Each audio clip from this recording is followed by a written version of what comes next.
läheks seal? Naeratad ka või?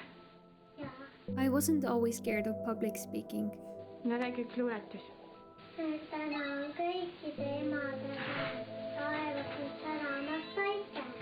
Näemist Eliusta sellistab, nimelt suur kui ka väike. Tubli. As a kid, I used to perform all the time. But then I choked up during a solo at a concert, and people laughed. Ever since that day, I've been terrified to be vulnerable in front of a crowd.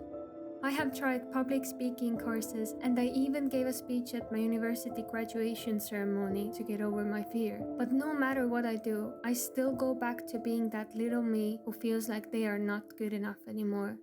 But then I heard about Simon Squibb. What's your dream? What is A multi-millionaire who makes dreams come true. He set up a doorbell camera in London so that anyone can go and tell him and the world about their dream. The plan is to fly to London, travel from city centre to the doorbell and pitch that dream. This is my chance to test my limits and prove to my inner child that she is good enough.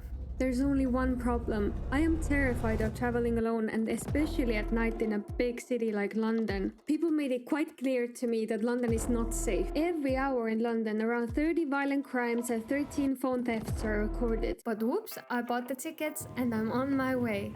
I'm in UK.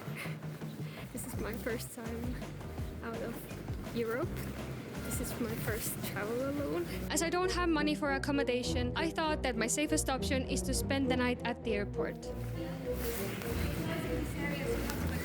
Sorry, are you closing the area? But whoops, they're closing the airport. I need to spend the night here. Somewhere.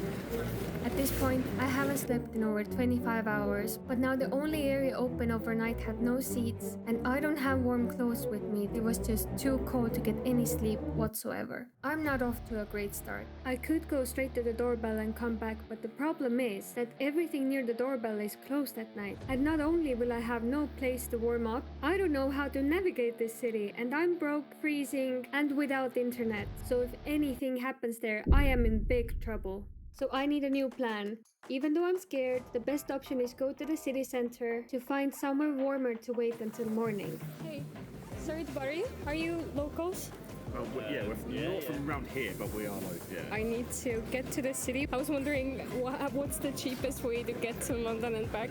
Probably the bus. The bus. Probably the bus. The bus. The bus? Yeah. 100% the bus. Yeah.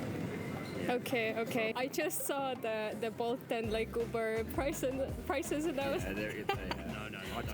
I'll take it the bus. The bus. Okay, got it. Thank you. So I just missed the bus. 1 hour later. I got on the bus. 3:28 a.m. With sightseeing out of the way, now the real mission begins. Find a safe and warm place to get some sleep. It's 3 degrees outside. I do not have clothes for that. Before leaving the airport, I asked the workers there about how safe is it in Victoria Station. It's safe nowhere in London, and if they ask you to get down, you just get down or get shot. They shoot and then they ask questions. It's like, okay, not safe, got it. After what I heard, I was on high alert. Also, it turns out that it's colder in here than at the airport. I had to use air dryer constantly just to keep warm. I was supposed to wait for the sunrise before traveling to the doorbell, but it's just too cold to stay in one place. Streets are empty, mostly, but I'll try to keep my phone away because I don't feel so safe in here. This is my bus. That was my bus, and I was happy that I even made it to my destination. Thank you for helping and stopping. Yeah, thank you. Good night. So, I made it to Twickenham, but by accident really. It turns out that I need to wait for the bus to stop, and they just accidentally stopped. Yeah, thank you, Mr. Bus Driver. Otherwise, I wouldn't be here. By this point, I had been awake for over 30 hours. I literally have no idea how I'm going to get any words out because my brain is not braining anymore. I have had 2 Red Bulls. I'm such a dumbass. I can't carry any liquids. So now I need to drink 2 Red Bulls. I mean, I don't have to, but I'm too cheap to just throw it away. To coffees and 2 Red Bulls in. I should survive the night. I don't know how many coffees, uncountable amount. Mostly to keep warm, because it is freezing. I've been going from Starbucks to Starbucks, getting warm drinks.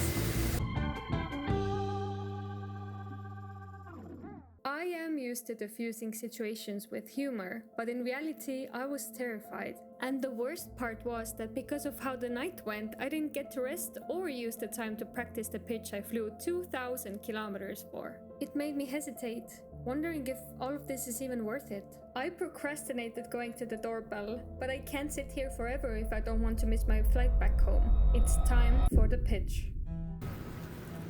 There it is. I am shaking, and it's not just the coffee. I'm getting like really nervous.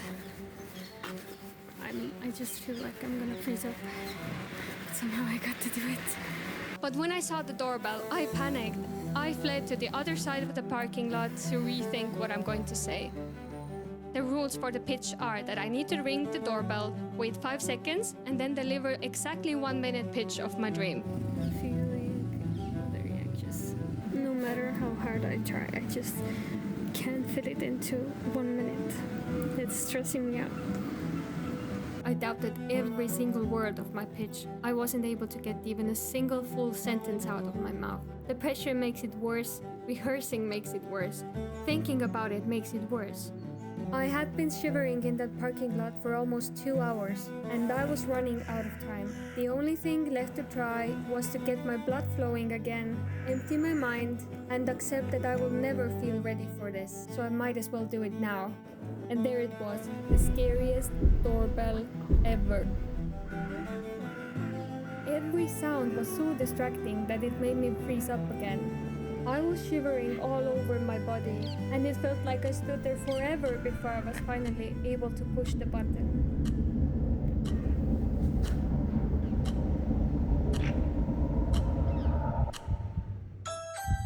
I've heard the doorbell ringing so many times on social media before. I freaked out. 5 seconds? Okay. I have 126 dreams. My mind went what blank. What that means is I haven't risks that I'm going crazy. I couldn't believe I had come all this way just to freeze up again, all because I couldn't overcome the fear of what others might think of me. I felt so defeated, I wanted to give up. But then I remembered something. It's not like I have a very polished dream, but I thought that that's exactly why I should do it actually, even though it's a bit weird. But then I was like, well, fuck it, just do it, just take the chances. It's not for me to say what time is the right time. I don't have to succeed, it doesn't have to go anywhere. But just the idea of doing it is already good enough actually. I shouldn't take the opportunity away just because I think that I don't deserve it. Who knows what other people think, right? And mostly I'm doing it because I can. So I got back on my feet. Let me do it again.